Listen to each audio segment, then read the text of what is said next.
Assalamualaikum warahmatullahi wabarakatuh. Alhamdulillah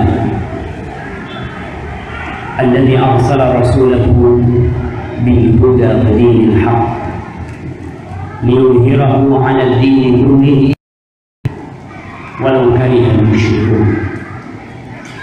Segala yang telah mengutus Rasulnya dengan petunjuk dan agama yang benar, mengutus hambanya dengan Al-Quran dan dinul Islam, agar Allah memenangkan agamanya di atas seluruh agama, walaupun orang-orang musyrik membenci hal itu. Allahumma salli wa sallim وأنعم على سيدنا مولانا محمد وآله وأصحابه أجمعين. Ya Allah, semoga salawat, salam, berkah dan nikmat senantiasa Kau curahkan dan Kau tambahkan bagi hamba kekasih, bagi baginda Nabi kita Muhammad sallallahu alaihi wasallam, dan untuk keluarga beliau, untuk istri-istri beliau, untuk putra-putri beliau, dan untuk seluruh sahabat Nabi, yang terutama untuk Abu Bakar As-Siddiq, untuk Umar bin Khattab, untuk Uthman bin Affan, dan Ali bin Abi Thalib radhiyallahu ta'ala anhum ajma'in. Amma ba'd. Jamaah rahimahullah, malam ini kita ingin berbincang tentang kemakmuran negeri kita. Kita ingin berbincang tentang kesejahteraan NKRI, tapi kita akan berbincang dari satu sisi. Kita tahu bahwa negeri kita terdiri dari berapa pulau? Dari 17.300 pulau katanya. Anda tak pernah hitung sendiri. Kemudian terdiri dari provinsi-provinsi. Provinsi itu terdiri dari kabupaten-kabupaten, dan kabupaten itu terdiri dari kecamatan-kecamatan, dari kecamatan ke kelurahan, dari kelurahan ke RW, dari RW ke RT, dari RT ke rumah tangga. Ini apabila rumah tangga yang ada di negeri ini utuh dan terjaga, insya Allah dengan izin Allah negeri kita akan utuh dan terjaga. Jemaah rahimahullah, kalau kita melihat orang-orang yang jadi begal, anak-anak yang terjebak dalam narkoba dan tindakan kriminal yang lainnya, dari mana mereka berasal? Dari rumah kita, dari rumah tetangga kita, dari rumah RT sebelah. Mereka adalah orang-orang yang hidup bersama kita di negeri ini. Tapi rata-rata munculnya yang seperti itu dikarenakan broken home, rumah tangganya hancur. Untuk melihat ada anak yang jadi pelacur, kemana bapaknya? Kemana ibu? Anda lihat anak-anak yang kadang-kadang di malam hari sampai subuh. Kita lihat kalau di Jawa itu biasanya malam Ahad, malam Minggu itu mereka nongkrong di pinggir jalan sampai subuh. Coba tanyakan kemana orang tua mereka, kemana bapak mereka, kemana ibu mereka, kemana paman mereka. Rata-rata mereka sudah hidup nafsi-nafsi. Sang bapak hanya sibuk mencari makan, sang ibu juga sibuk mencari makan. Siapa yang mendidik dan membesarkan anak-anak? Atau kadang-kala orang tua demi merasakan kenyamanan hidup, anaknya dikasih HP, dikasih gadget, suruh main game. Kenapa? Karena bapaknya juga mau main game. Subhanallah. Maka kita perlu berbincang tentang bagaimana membina rumah tangga yang antum betah di rumah. yang antum tidak lagi keluyuran, pulang kerja ingat sama istri, ingat sama rumahnya, ingat sama anak-anaknya. Ketika ada permasalahan, kemana larinya? Ke rumah Allah. Sehingga negeri kita menjadi baldatun thayyibatun wa rabbun ghafur. Subhanallah, menjadi negeri yang indah, yang tenteram, yang makmur dan sentosa, serta diampuni oleh Allah Jalla Jalaluhu. Bagaimana menciptakan rumah tangga yang seperti itu? Yang pertama, dimulai dengan niat membina rumah tangga. Antum niat menikah untuk apa? Tidak sedikit yang menikah hanya untuk menutup dosa-dosanya. Banyak orang menikah istrinya sudah hamil. Menikah karena memang terpaksa menikah, harus mempertanggungjawabkan dosa yang dia lakukan. Kira-kira kalau dua orang pelaku dosa kemudian menikah tanpa bertobat kepada Allah Jalla Jalaluhu, bagaimana rumah tangganya akan bertahan? Bagaimana Allah akan meridhai dia? Kemudian anak yang lahir di luar nikah dinasabkan kepada bapak, mendapatkan warisan dari bapak, menjadi keponakan buat keluarga bapak, padahal dia di luar nikah. Ini anak zina. Maka kita perlu memperbaiki niat. Kenapa engkau menikah? Di dalam Islam, menikah bukan hanya untuk menyalurkan nafsu. Di dalam agama Islam, menikah adalah untuk menyempurnakan agama. Subhanallah, Allah mensyariatkan pernikahan untuk mengabdi kepada Allah. Ingat, ketika ada 3 orang sahabat yang bertanya tentang kehidupan Rasulullah SAW, mereka anggap biasa-biasa saja ibadah Nabi SAW. Maka 3 orang ini berpendapat, ya beliau kan sudah diampuni dosa-dosa, sedangkan kita belum. Maka kita harus menambah volume ibadah kita. Yang satu mengatakan, amma ana fa asumu wa la uftir. Aku akan berpuasa sepanjang tahun dan tidak akan berbuka. Orang kedua mengatakan, amma ana fa aqum. Aku akan bangun malam wala anam, dan aku tidak akan tidur. Setiap malam aku akan sholat malam terus. Orang yang ketiga mengatakan, amma ana fala atazawwaju nisa. Aku tidak akan menikah. Menurut dia pernikahan itu membuat ibadah dia berkurang. Harus ngurusin istri, harus kerja Allah buat istri, bangun rumah. Pokoknya pernikahan itu akan mengurangi ibadah. Ini menurut 3 sahabat. Lalu Rasulullah SAW naik ke mimbar meluruskan pemikiran yang salah. Ingat, tidak semua yang menurut antum baik itu benar. Bayangkan orang ini mau puasa sepanjang tahun, baik apa tidak? Baik. Puasa adalah ibadah yang dicintai Allah. Yang satu mau sholat malam tidak mau tidur. Subhanallah, sholat yang paling dicintai Allah setelah sholat fardu adalah qiyamul lail. Yang satu ingin fokus ibadah, tidak menikah. Dia hanya ingin beribadah. Baik, tapi tidak benar. Tidak sesuai dengan ajaran Rasulullah SAW. Maka Nabi naik ke mimbarnya. Beliau meluruskan pemahaman itu, mengatakan, ma balu aqwamin yaquluna kadza wa kadza. Apa tuh orang-orang yang ngomong seperti ini dan seperti itu? Fawallahi, beliau bersumpah dengan nama Allah, bahwasanya aku adalah orang yang paling bertakwa di antara kalian. Aku adalah orang yang paling takut kepada Allah di antara kalian semua. Dan aku berpuasa, tapi aku juga berbuka.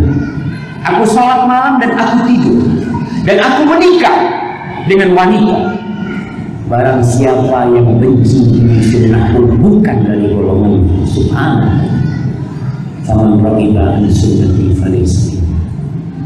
Maka pernikahan dalam Islam tujuannya adalah untuk mengabdi kepada Allah, untuk menyempurnakan agama seseorang. Pernikahan untuk meraih kebahagiaan. Wallahi jemaah, kalau antum punya rumah yang luas, harga rumah antum 10 miliar, antum punya mobil dengan harga 2 miliar, tapi antum tidak punya istri, hidup antum hampa. Kenapa? Karena Allah berfirman, wa min ayatihi an khalaqa lakum min anfusikum azwajan. Di antara tanda-tanda kebesaran Allah, Allah menciptakan pasangan hidup kalian dari diri kalian sendiri. Apa tujuannya? Litaskunu ilaiha, agar kalian tentram, sakinah, damai. Ketika antum punya segala permasalahan, pulang ke rumah, dibukain pintu sama istrinya dengan senyum yang indah, dengan aroma yang wangi. Masya Allah, semua urusan itu hilang. Ada sakinah. Wa ja'ala bainakum mawaddatan wa rahmah, dan Allah yang menjadikan cinta dan kasih sayang di antara kalian. Ketahuilah, menikah itu tidak harus cinta. Menikah itu tidak harus antum cinta dengan pasangan yang antum nikahi, tapi antum harus cocok. Kriterianya sudah sesuai. Kita akan bicarakan sebentar lagi bagaimana agar rumahmu indah. Oh, harus memilih pasangan hidup yang benar. Sudah cocok, cinta nanti Allah yang bikin. Wa ja'ala bainakum mawaddatan wa rahmah. Dia yang menjadikan di antara kalian orang yang tidak saling mengenal, orang yang baru berjumpa, jadi cinta dan sayang menyayangi. Itu Allah yang bikin. Sebaliknya, ada orang yang sebelum menikah sudah jatuh cinta sama pasangannya. Bahkan dia sudah menjalin hubungan yang tidak diridhai Allah. Dia sudah berduaan dengan itu wanita, keluar jalan-jalan. Bahkan na'udzubillah, mungkin dia juga sudah berzina. Lalu mereka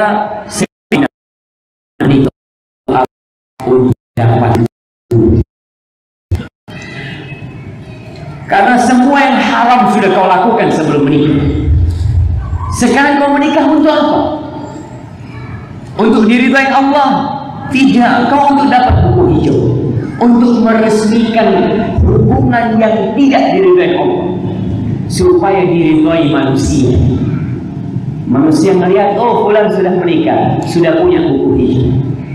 Dan terjadi orang-orang yang menikah lewat jalur pacaran yang lama atau nggak lama, dengan dosa-dosa yang mereka lakukan, 2-3 tahun bercerai.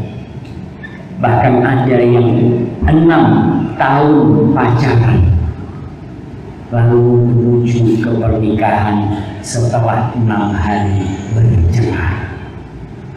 Ada yang umur pernikahannya hanya 50 jam, padahal dia pacaran berbulan-bulan, bertahun-tahun. Kenapa? Ketika dia belum menikah, kata Rasulullah sallallahu alaihi wasallam, la yakhluwanna rajulun bimra'atin illa wasyaitan thalithuhu. Nih, antum camkan hadis ini. Tidaklah seorang lelaki berduaan dengan wanita yang bukan mahramnya, yang bukan istrinya, kecuali syaitan jadi pihak ketiga. Pihak ketiga yang untuk memisahkan atau untuk agar mereka melakukan perbuatan haram. Tapi ketika sudah menikah, apakah syaitan tidak godain? Godain sekarang. Kalau dulu sebelum menikah godain supaya engkau berbuat zina, setelah engkau menikah syaitan akan godain kau agar engkau bercerai dengan istri. Syaitan akan berpikir, oh masih banyak wanita yang lebih cantik dari istri. Engkau ada apa kau lihat kekurangan istrimu kayak gini, kayak gini. Itu bisikan-bisikan syaitan. Jamaah rahimahullah, maka tidak harus cinta kau menikah, tapi cocok. Kau ingin negeri ini aman, kau ingin negeri ini makmur, cari pasangan hidup yang baik. Bagi kaum lelaki, kita tahu hadis Rasul sallallahu alaihi wasallam, tunkahul mar'ah li arba'. Wanita dinikahin karena 4 hal. Karena kecantikannya, karena kekayaannya, karena faktor keturunannya, yang keempat karena agamanya. Bayangkan Rasulullah SAW menyebutkan agama nomor 4. Karena banyak dari kita yang memang meremehkan agama. Yang menjadi tolak ukur pertama adalah wajah. Ustaz, kalau agama bisa diluruskan, tapi kalau wajah, Masya Allah, nggak ada masalah. Dulu di masa Rasulullah SAW ceramah nggak pakai lampu. Yang penting suaranya sampai kepada Allah. Karena 4 hal. Kalau berbicara karena kecantikan, wallah kecantikan itu tambah hari akan berkurang. Dan engkau merasa istrimu cantik karena belum kau nikah. Kalau sudah kau nikahin tuh perempuan, kau bawa ke rumahmu, tiap hari kau pandang-pandang, ternyata biasa-biasa aja. Dulu lewat jamaah naik motor, ya Allah, ya Allah, Masya Allah. Sekarang udah di rumahnya, lewat keluar masuk.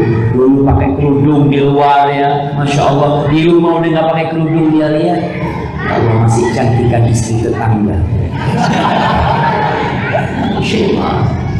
Kalau kita bicara kecantikan itu, kecantikan tambah tahun tambah turun.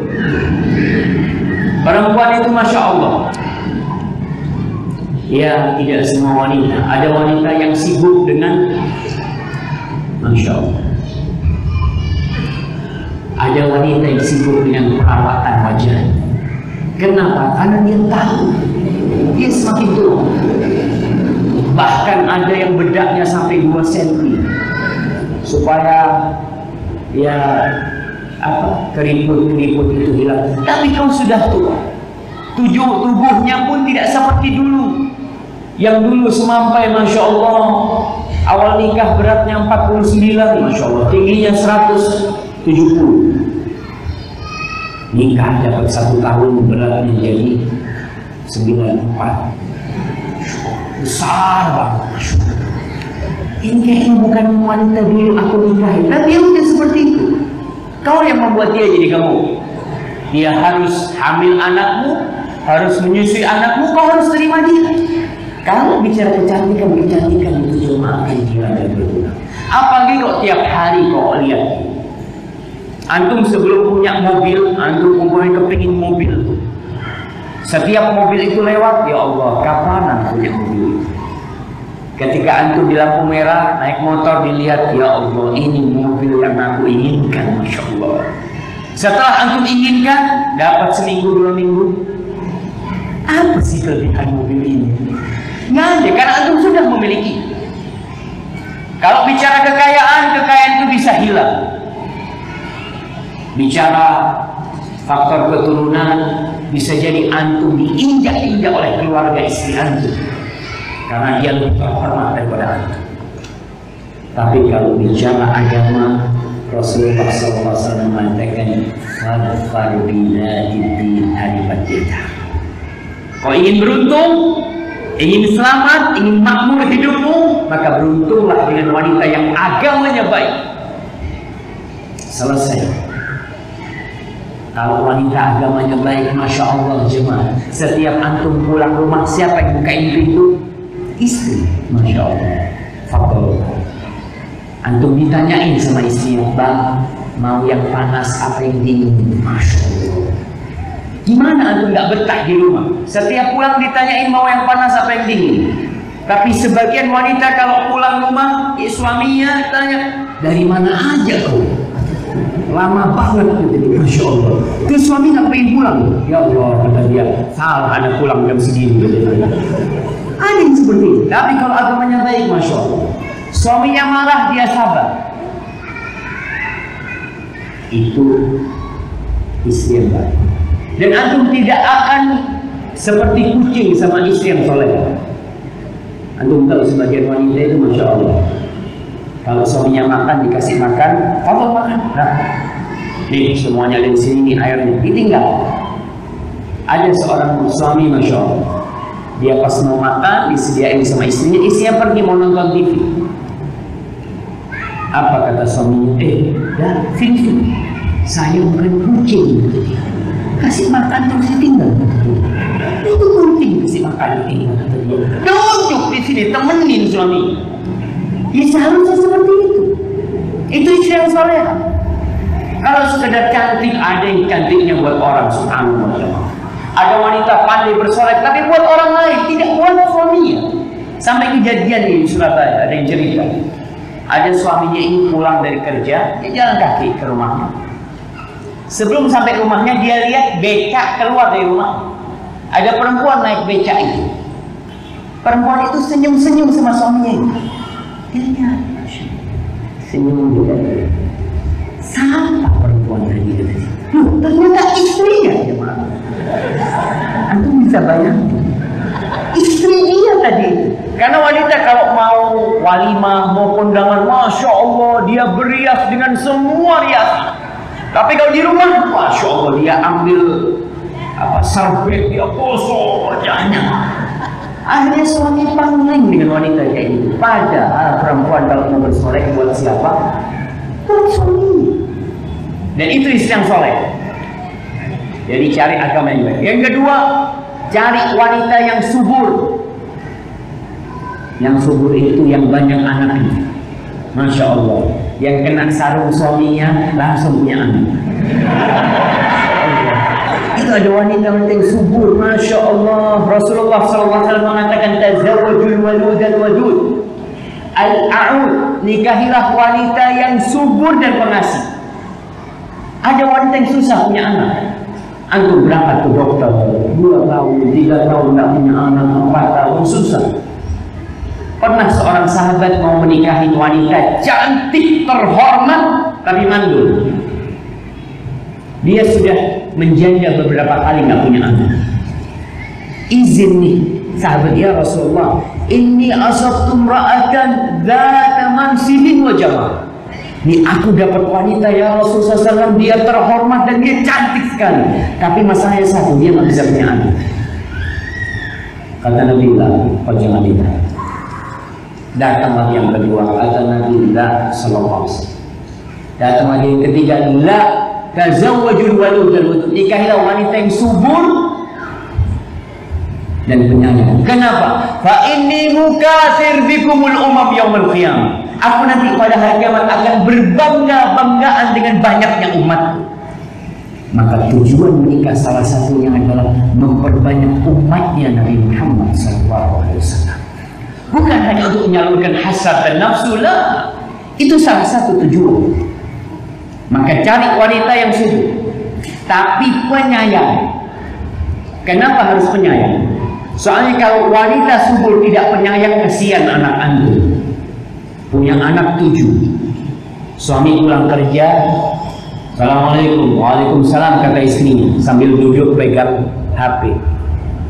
Istriku, mana anak-anak kita? Wallahu a'lam. Wallahu a'lam. Satu ada di tempat sampah, satu ada di got, satu main di rumah. Nggak jelas anaknya. Kenapa? Karena ibunya nggak penyayang. Maka cari ibu yang penyayang. Dari mana kita tahu wanita penyayang itu? Dari kecil kelihatan. Makanya kenapa anak wanita itu, anak perempuan itu, dari kecil mainannya kadang-kadang main boneka, dia digendong, ya, Masya Allah.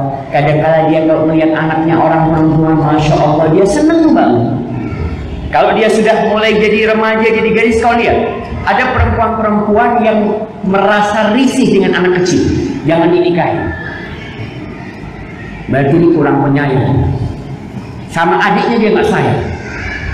Kadang kalau anak, sana. Aduh, sudah walaupun cantik, walaupun dia Masya Allah agamanya baik, tapi kalau tidak penyayang, jangan dinikahi. Kita perlu cari ini perempuan yang benar-benar bisa menyayangi anak-anak kita. Al-a'ud, perempuan yang suka kembali kepada suaminya, yang kalau disakiti sama suaminya, yang kalau dia berbuat salah atau dizalimi oleh suaminya, perempuan ini datang minta maaf sama suaminya. Yang mengatakan suamiku, aku tidak akan memejamkan mata sampai kau ridho kepadaku. Tuh cari wanita kayak gitu. Banyak, insya Allah banyak. Asalkan antum mau cari ilmu. Ini bagi kaum lelaki. Bagaimana bagi kaum wanita? Kaum wanita memang menunggu, tapi dia juga bisa menolak. Dia bisa menolak. Ketika datang seorang laki, ayah aku nggak mau sama dia. Nah, dia itu seorang dokter, masya Allah, gajinya 30 juta. Ayah, aku tidak nikah dengan dia. Aku menikah dengan akhlak perjuangan. Rasulullah SAW mengatakan, "Idza ja'akum man tardawna dinahu wa khuluquhu fa'ankihu." Ini dua kriteria. Apabila datang meminang putri kalian, seorang lelaki yang agama dan akhlaknya baik, nikahkan putrimu dengan laki. Wa illa, diingat, kalau engkau tidak menikahkan putrimu dengan lelaki-lelaki yang soleh, dengan lelaki-lelaki yang agama dan akhlaknya mulia, kau tolak orang-orang seperti itu, apa kata Nabi SAW? Takun fitnatun fil ardi wa fasadun 'arid. Maka akan terjadi kekacauan di muka bumi, akan terjadi kerusakan di muka bumi yang besar. Akan muncul anak-anak yang durhaka sama orang tuanya. Ketika orang tidak sholat, kau terima dia sebagai menantu karena dia fulusnya banyak. Ketika orang tidak kenal dengan sunnah Rasul SAW, jauh dari agama, kau terima. Maka bagaimana kiranya anak keturunan dia? Apakah dia akan mendidik anak-anaknya untuk sholat? Apakah anak-anaknya akan dibawa ke masjid? Kalla Allah, dia sendiri tidak dekat sama Allah. Bagaimana dia akan mengajak keluarganya? Para sahabat ketika mendengarkan hadis itu, mereka bertanya, "Ya Rasulullah, in kana fi." Gimana kalau orang ini benar, akhlaknya mulia, agamanya baik, tapi ada kekurangan? Mungkin kekurangan dari sisi fisik, mungkin kekurangan dari sisi pekerjaan, mungkin dari sisi harta.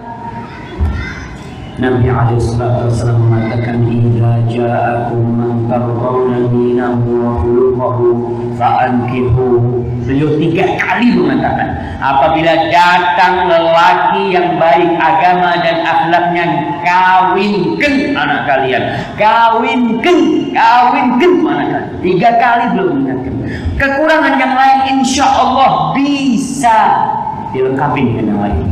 Tapi kalau kurang dari sisi akhlak dan agamanya, kesian anak, kesian. Jamaah rahimahullah, bagaimana kita mengetahui agama seseorang? Mungkin di masjid. Seorang bapak melihat ada seorang laki meminang putrinya, ditanya, "Dari mana kau?" "Dari daerah itu." "Oke, siap." Umpamanya dari daerah Masjid Askar. Datang ke imam, "Pak Imam, kenal sama keluarga fulan, rumahnya 5 rumah dari masjid." "Iya, kenal." "Kenal sama putranya fulan?" "Iya, kenal." "Bagaimana?" "Masya Allah, fulan ini Jumatan selalu telat."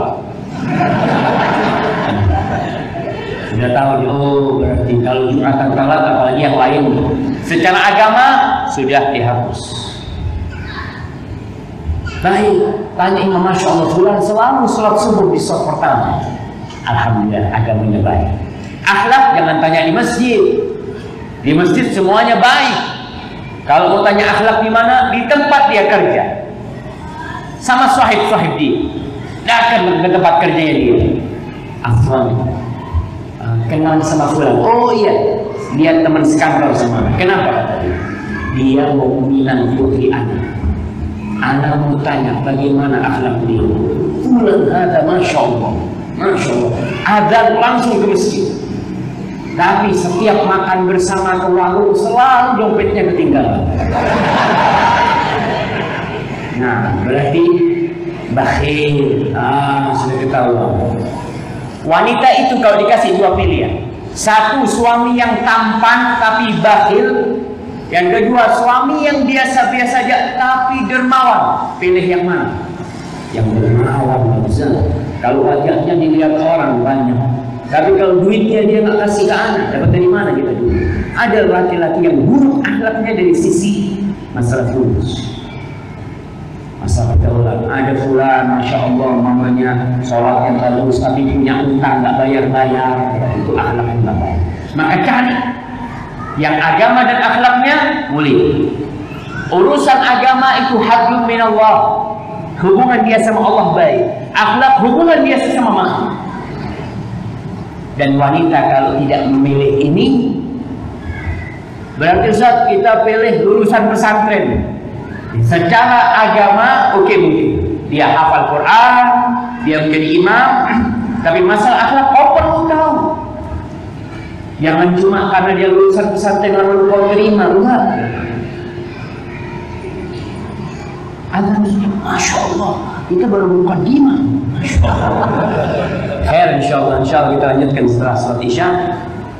Ya, subhanallah wa bihamdika, asyhadu an la ilaha illa anta, astaghfiruka wa atubu ilaik. Assalamualaikum warahmatullahi wabarakatuh.